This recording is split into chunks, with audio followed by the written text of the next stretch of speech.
Cholesterol ಮಧ್ಯವಯಸ್ಕರಲ್ಲಿ ಬಹುತೇಕರನ್ನು ಕಾಡ್ತಾ ಇರುವಂಥ ಸಮಸ್ಯೆ. ಕೊಲೆಸ್ಟ್ರಾಲ್ನಲ್ಲಿ ಒಳ್ಳೆಯ ಕೊಲೆಸ್ಟ್ರಾಲ್, ಕೆಟ್ಟ ಕೊಲೆಸ್ಟ್ರಾಲ್ ಅಂತ ಎರಡು ವಿಧ ಇದೆ. ಕೆಟ್ಟ ಕೊಲೆಸ್ಟ್ರಾಲ್ ಪ್ರಮಾಣ ಹೆಚ್ಚಾದರೆ ಆರೋಗ್ಯ ಸಮಸ್ಯೆ ಉಂಟಾಗುತ್ತೆ. ಅದೇ ಒಳ್ಳೆಯ ಕೊಲೆಸ್ಟ್ರಾಲ್ ಹೆಚ್ಚಾದರೆ ಕೆಟ್ಟ ಕೊಲೆಸ್ಟ್ರಾಲನ್ನು ದೇಹದಿಂದ ಹೊರಹಾಕುತ್ತೆ. ಒಳ್ಳೆಯ ಕೊಲೆಸ್ಟ್ರಾಲ್ ಹೆಚ್ಚಿಸಿ ಕೆಟ್ಟ ಕೊಲೆಸ್ಟ್ರಾಲ್ ಕಡಿಮೆ ಮಾಡಲು ನೆರವಾಗುವಂಥ 8 ಆಹಾರ ಪದಾರ್ಥಗಳ ಬಗ್ಗೆ ಮಾಹಿತಿ ನಿಮ್ಮ ಮುಂದೆ. ಕೆಟ್ಟ ಕೊಲೆಸ್ಟ್ರಾಲ್ ಕಡಿಮೆ ಮಾಡುವ 8 ಆಹಾರಗಳಿವು. ಕೊಲೆಸ್ಟ್ರಾಲ್ ಬಹುತೇಕರನ್ನ ಕಾಡ್ತಾ ಇರೋ ಸಮಸ್ಯೆಯಾಗಿದೆ. ಮಧ್ಯ ವಯಸ್ಕರಲ್ಲಿ ಹೆಚ್ಚಾಗಿ ಕಂಡುಬರುತ್ತೆ. ನಮ್ಮ ಲಿವರ್ ಕೊಲೆಸ್ಟ್ರಾಲ್ ಉತ್ಪತ್ತಿ ಮಾಡುತ್ತೆ. ಅಂದಹಾಗೆ ಕೊಲೆಸ್ಟ್ರಾಲ್ ನಲ್ಲಿ 2 ವಿಧ. ಒಂದು ಒಳ್ಳೆಯ cholesterol HDL, high density lipoprotein. ಇನ್ನು ಮತ್ತೊಂದು ಕೆಟ್ಟ cholesterol LDL, low density lipoprotein. ದೇಹದಲ್ಲಿ LDL ಪ್ರಮಾಣ ಹೆಚ್ಚಾದ್ರೆ ಆರೋಗ್ಯ ಸಮಸ್ಯೆ ಉಂಟಾಗುತ್ತೆ. ಅದೇ ಒಳ್ಳೆಯ ಕೊಲೆಸ್ಟ್ರಾಲ್ ಹೆಚ್ಚಾದ್ರೆ ಕೆಟ್ಟ ಕೊಲೆಸ್ಟ್ರಾಲ್ ಅನ್ನ ದೇಹದಿಂದ ಹೊರಹಾಕುತ್ತೆ.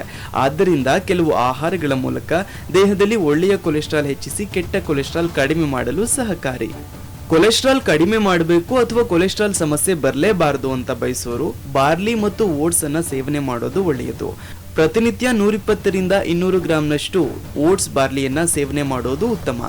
ಇನ್ನು ಸಾಲ್ಮನ್, ಬೂತಾಯಿ, ಬಾಂಗ್ಡೆ, ಟ್ಯೂನಾ ಈ ರೀತಿಯ ಮೀನುಗಳನ್ನ ಸೇವನೆ ಮಾಡೋದು ಕೂಡ ಉಪಯುಕ್ತ. ಇವುಗಳಲ್ಲಿ ಒಮೆಗಾ 3 ಕೊಬ್ಬಿನ ಅಂಶ ಅಧಿಕವಿರುತ್ತೆ.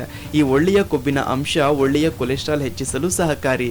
ಆದ್ದರಿಂದ ಮೀನನ್ನ ವಾರದಲ್ಲಿ 2-3 ಸಲ ತಿಂದರೂ ಕೂಡ ಉತ್ತಮವೇ. ಇನ್ನು ನಟ್ಸ್ನಲ್ಲಿ ಮೋನೋಸ್ಯಾಚುರೇಟೆಡ್ ಮತ್ತು ಪಾಲಿಸ್ಯಾಚುರೇಟೆಡ್ ಅಲ್ಲದ ಕೊಬ್ಬಿನ ಅಂಶ ಇರುತ್ತೆ. ಇದು ಕೆಟ್ಟ ಕೊಲೆಸ್ಟ್ರಾಲ್ ಕಡಿಮೆ ಮಾಡುತ್ತೆ. ಹಾಗೇನೆ ಇವುಗಳ ಸೇವನೆಯಿಂದ ನಿಮ್ಮ ಹೃದಯದ ಆರೋಗ್ಯಕ್ಕೂ ಕೂಡ ಒಳ್ಳೆಯದು. ಇನ್ನು ಆಲಿವ್ ಎಣ್ಣೆ ಕೂಡ ಕೆಟ್ಟ ಕೊಲೆಸ್ಟ್ರಾಲ್ ಕಡಿಮೆ ಮಾಡುತ್ತೆ. ಆದ್ದರಿಂದ ಕೊಲೆಸ್ಟ್ರಾಲ್ ಸಮಸ್ಯೆ ಇರೋರು ಅಡುಗೆಗೆ ಆಲಿವ್ ಎಣ್ಣೆ ಬಳಸಿದ್ರೆ ಕೆಟ್ಟ ಕೊಲೆಸ್ಟ್ರಾಲ್ ಕಡಿಮೆ ಮಾಡಲು ಸಹಕಾರಿ. ಅಂದಹಾಗೆ ಎಲ್ಲಾ ಬಗೆಯ ಹಣ್ಣು ತರಕಾರಿಗಳು ಒಳ್ಳೆಯದೇ. ಹಣ್ಣು ಹಾಗೂ ತರಕಾರಿಗಳನ್ನ ಹೆಚ್ಚಾಗಿ ಸೇವಿಸುವ ಅಭ್ಯಾಸ ಬೆಳೆಸ್ಕೊಳ್ಬೇಕು. ಬಣ್ಣ ಬಣ್ಣದ ಹಣ್ಣು ತರಕಾರಿಗಳನ್ನ ಸೇವಿಸಿ. ಸೀಸನ್ಗಳಲ್ಲಿ ಸಿಗುವಂತಹ ಆಯಾ ಕಾಲದ ಹಣ್ಣುಗಳನ್ನ ಹೆಚ್ಚಾಗಿ ಸೇವಿಸಿ. ನಾರಿನಂಶ ಹೆಚ್ಚು ಸೇವಿಸಿದಷ್ಟು ಒಳ್ಳೆಯದು. ಇನ್ನು ನಿಮ್ಮ ಆಹಾರದಲ್ಲಿ ಧಾನ್ಯಗಳನ್ನು ಸೇರಿಸಿ. ಚೆನ್ನ, ಬೀನ್ಸ್, ಕಾಳುಗಳು ಹೆಚ್ಚಾಗಿ ಸೇವಿಸಿ. ಕಾಳುಗಳನ್ನ ಮೊಳಕೆ ಬರಿಸಿ ಸೇವಿಸಿದ್ರೆ ಇನ್ನೂ ಒಳ್ಳೆಯದು. ಪ್ರತಿನಿತ್ಯ ನಿಮ್ಮ ಆಹಾರದಲ್ಲಿ 120 ರಿಂದ 200 ಗ್ರಾಂನಷ್ಟು ಈ ಹಣ್ಣು, ತರಕಾರಿ, ಧಾನ್ಯಗಳನ್ನ ಸೇರಿಸಿಕೊಳ್ಳಿ. ಇನ್ನು ಬೆಣ್ಣೆ ಹಣ್ಣು ಅಂತಲೂ ಕರೆಯುವ ಬಟರ್ ಫ್ರೂಟ್, ಅವಕಾಡೋ ಕೂಡ ಕೊಲೆಸ್ಟ್ರಾಲ್ ಕಡಿಮೆ ಮಾಡಲು ಸಹಕಾರಿ. ಕೆಟ್ಟ ಕೊಲೆಸ್ಟ್ರಾಲ್ ಕಡಿಮೆ ಮಾಡಲು ಬೆಣ್ಣೆ ಹಣ್ಣನ್ನ ಸೇವಿಸಿ. ಇದನ್ನ ಸಲಾಡ್ ರೀತಿ ಮಾಡಿಯೂ ಸೇವಿಸಬಹುದು. ಉಪ್ಪು ಕಡಿಮೆ ಸೇವಿಸಿ. ಅತಿಯಾದ ಉಪ್ಪು ಸೇವನೆ ಒಳ್ಳೆಯದಲ್ಲ. ಉಪ್ಪನ್ನ ಮಿತಿಯಲ್ಲಿ ಸೇವನೆ ಮಾಡಿ. ಸೋಡಿಯಂ ಕಡಿಮೆ ಸೇವಿಸಿದಷ್ಟು ಕೊಲೆಸ್ಟ್ರಾಲ್ ನಿಯಂತ್ರಣದಲ್ಲಿಡಲು ಸಹಕಾರಿ. ಹಾಗೆಯೇ ಮದ್ಯವನ್ನ ಮಿತಿಯಲ್ಲಿ ಸೇವಿಸಿ. ಯಾರೇ ಆಗಿರಲಿ ಮದ್ಯಪಾನವು ಒಂದು ಮಿತಿಯಲ್ಲಿರಬೇಕು. ಅಥವಾ ಮದ್ಯಪಾನವನ್ನ ತ್ಯಜಿಸಿದ್ರೆ ಇನ್ನೂ ಒಳ್ಳೆಯದೇ. ಇದರಿಂದ ಕೊಲೆಸ್ಟ್ರಾಲ್ ನಿಯಂತ್ರಣದಲ್ಲಿ ಇಡಬಹುದು.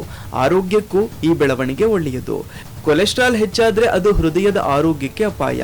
ಹೀಗಾಗಿ ಕೊಲೆಸ್ಟ್ರಾಲ್ ಹೃದಯಾಘಾತ, ಪಾರ್ಶ್ವವಾಯುವಿನ ಅಪಾಯವನ್ನು ಕೂಡ ಹೆಚ್ಚಿಸಬಹುದು.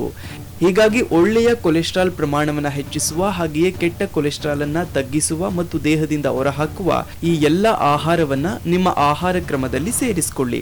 ನಿಮ್ಮ ಜಿ ಕನ್ನಡ ನ್ಯೂಸ್ ಚಾನೆಲ್ ಈಗ Sun Direct number 292, U digital number 162, city cable number 51, GTPL number 17, Abhishek cable number 821, rock line telecommunication number 51, Shri Basaveshwara cable number 60, Vinayaka digital number 53 ನೆಟ್ವರ್ಕ್ಗಳಲ್ಲಿ ಲಭ್ಯ.